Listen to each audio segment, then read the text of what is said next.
శ్రీరామ రామ రామేతి రమే రామే మనోరమే సహస్రనామ తత్తుల్యం రామనామవరాననే. జై శ్రీరామ్, జై శ్రీరామ్, జై సీతారాం. రామాయణ అనుభవం 198వ భాగము. సుగ్రీవుడు వానర సైన్యంకు తూర్పు దిశ భౌగోళిక పరిస్థితులు చెబుతున్నాడు. శాల్మలీ పర్వత శిఖరాలపై మందేహులు అనే రాక్షసులు ఉంటారు. వారు సూర్యోదయ, మధ్యాహ్న, సూర్యాస్తమయ సమయాలలో సూర్యుని ప్రయాణాన్ని అడ్డగిస్తారు. సంధ్యావందన తత్పరులై భూసురులు మంత్రాలతో సూర్యునికి అర్ఘ్యజలాలను వదులుతారు. ఆ జలాలు వజ్రబలాన్ని కలిగి మందేహ రాక్షసులను దూరం పడగొట్టుతాయి. తా ఆపహ వజ్రభూత్వా తాన్ అసురాన్ అపసర్పయంతి. ఈ ప్రాంతాన్ని ఇక్షుసముద్ర ప్రాంతమంటారు.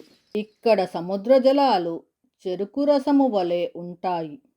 ఆ తరువాత నేయి రంగులో సముద్ర జలాలు అనగా సర్పి సముద్రము, పెరుగు వలె సముద్ర జలాలు దధి సముద్రము ఉంటాయి. ఇవి దాటిన తరువాత కుశ క్రౌంచ ద్వీపాలు ఉంటాయి.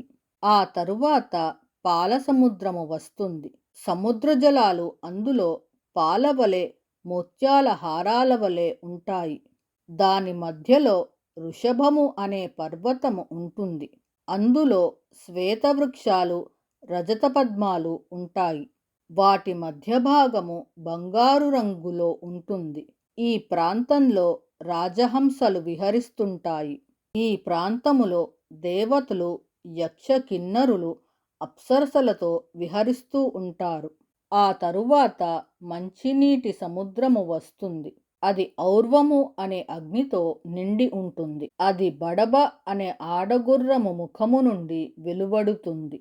దానితో సమీప చరాచరాలు నశించిపోతాయి. ఈ సముద్రానికి ఉత్తర దిశలో 13 యోజనాల దూరంలో జాతరూప శైలము అనే బంగారు కొండ ఉంటుంది.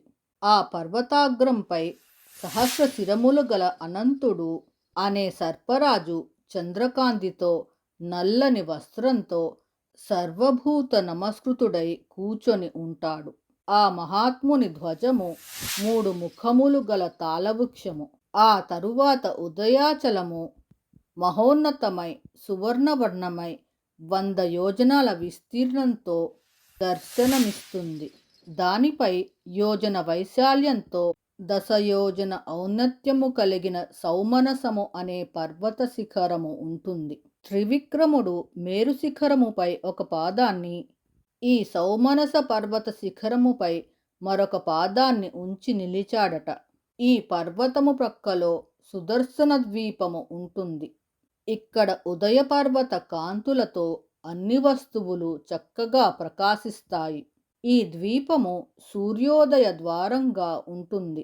ఇదే తూర్పు దిశ చివర. దీనిని దాటి ఎవ్వరూ వెళ్ళలేరు.